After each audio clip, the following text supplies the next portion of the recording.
Bonjour, bonjour. Alors je suis avec Nathalie. Bonjour à tous. On est au Ladakh ensemble depuis bientôt, ça fait un peu plus d'une semaine. Mais je voulais vous faire avec Nathalie un petit retour spécifiquement sur les 4 premiers jours de trek, puisqu'on en a encore 2, qui ont été vraiment riches d'enseignements, initiatiques, et on voulait partager un petit peu ça avec vous. Alors on est parti il y a 4 jours. On est parti de 3500 mètres d'altitude, ou 3008 3008. Ouais, 3008. Et puis voilà, on a fait un premier stop à 4100, un deuxième stop à 4007, ensuite un passage de col à 5100 mètres d'altitude, et on est redescendu de l'autre côté à 4007, et nous voilà ce soir à nouveau à environ 4000, entouré de 4200 ou quelque chose comme ça. Voilà. Et donc ça n'a pas été facile. Non. Ça n'a pas été facile du tout. Dis-nous un petit peu ce que tu as vécu, Nathalie. Alors moi, c'est pas du tout au niveau du trek, parce qu'on a quand même marché pendant 6 heures, 7 heures, etc. J'ai même perdu ma voix, j'ai l'impression, d'altitude. Ouais. C'est surtout le mal des montagnes que alors là, j'ai complètement zappé par rapport au trek. Moi qui dis trek, c'est marche. Eh ben non, il y a le mal des montagnes qui s'installe, alors c'est mal de tête. Dû au manque d'oxygène, puisque plus on monte, moins il y a d'oxygène. Des maux d'estomac énormes, donc j'ai eu du mal à m'alimenter jusqu'à maintenant, à boire. Et donc tout ça fait un peu sortir de sa zone de confort. On prend, on accueille, comme tu dis. On accueille vraiment tout pendant ces 4 jours. On passe par toutes les émotions, parce qu'il y a des moments qui sont difficiles. Il y a des moments où on se dit mais qu'est-ce qu'on fout là, etc. Puis 2 heures après on se dit mais qu'est-ce que c'est beau. C'est ça. Donc c'est vrai que c'est très, très étonnant comme expérience. Et en même temps, ça demande vraiment de revenir au corps, d'écouter le corps, parce que on est obligé. Le manque d'oxygène nous oblige vraiment à être à l'écoute du corps, à ralentir. Mais moi, je crois que j'ai jamais marché aussi doucement. Je pense que toi non plus. Et donc, c'est vraiment une expérience très, très, très, très étonnante de ce côté-là aussi. C'est ça. Et alors, voilà, ce col à 5100 mètres, alors je voulais d'abord te féliciter, parce que je trouve que c'était pas forcément évident, parce que quand on a justement un peu le mal des montagnes, etc., de prendre la décision, parce qu'on aurait pu redescendre aussi à un moment donné. Et finalement, Nathalie t'a dit, bon, on y va. Et tu t'es mis dans l'objectif de passer ce col, et de dépasser ce truc. C'était un vrai challenge.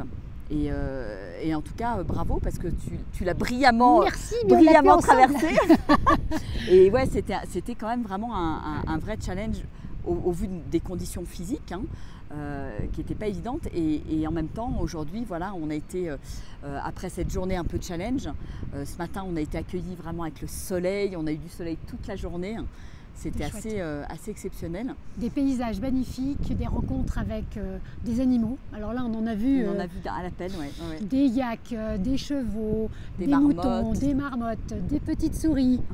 C'était vraiment très, très... Alors comment tu as vécu cette 4e journée finalement, après ce dépassement, ce challenge de la 3e journée? On en parlait un petit peu, une renaissance quelque part, parce que c'est vrai que le col à 5002, là, il a... Ça tape. Ça tape. Donc là, vraiment des paysages magnifiques, et puis on prend bien conscience qu'on est en phase avec la nature, et la nature nous le rend super bien. La météo est avec nous en plus, donc ça c'est génial. Que demander de plus, franchement. Et en plus, on est accueillis avec un thé au gingembre au citron. Que demander de plus? Voilà, et on apprécie toutes les bonnes choses, toutes les petites choses. C'est vrai qu'on est passé par pas mal de... on a eu de la grêle, on a eu de la pluie, on a eu du soleil, on a eu froid, on a eu chaud. Et c'est vrai qu'on est vraiment dans un état d'esprit d'accueil, en fait, de tout ce qui vient. Et ça, c'est très... je dirais...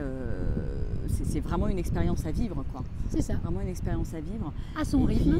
Et se mettre à son rythme. Voilà, ça c'est le plus important. Être toujours à l'écoute de soi. Et comme quoi, voilà, finalement, quand on décide de dépasser les choses, de dépasser des challenges, d'aller au-delà du mental, quelque part, finalement, on a eu des super cadeaux. Il y a eu le sommet à 5100. Voilà, on a eu une vue extraordinaire sur tous les glaciers. Dans la descente, après, c'est pareil, c'était quelque chose de magique. Et au sommet, on a mis nos petits drapeaux. Ça, c'était un moment magique, unique. Et avec toute cette neige tout autour, c'était vraiment dans une très, très, très bonne énergie. Non, c'est super chouette. Donc voilà pour nos 4 premiers jours de trek initiatique. Donc là, Je crois que le plus dur est fait. le plus dur est fait. Voilà, maintenant on redescend, donc ça va être que du bonheur. Parce que bon, bah là, on a vraiment senti là qu'on descendait aujourd'hui. Hein. Il y a eu tout d'un coup, ça se libère au niveau de la tête, de la nuque, l'estomac pour toi. Donc voilà, donc on va être en super forme pour les 2 derniers jours. Ça va être top. On va méga en profiter avec notre super équipe là. Ils sont derrière là dans la tente là. Notre super équipe, là, ils nous font divinement bien à manger, ils s'occupent de nous, ils sont aux petits soins et c'est que du bonheur. Que du bonheur. Voilà. À partager avec vous. Voilà. Allez, bisous, bisous. Bisous, Au bisous. revoir.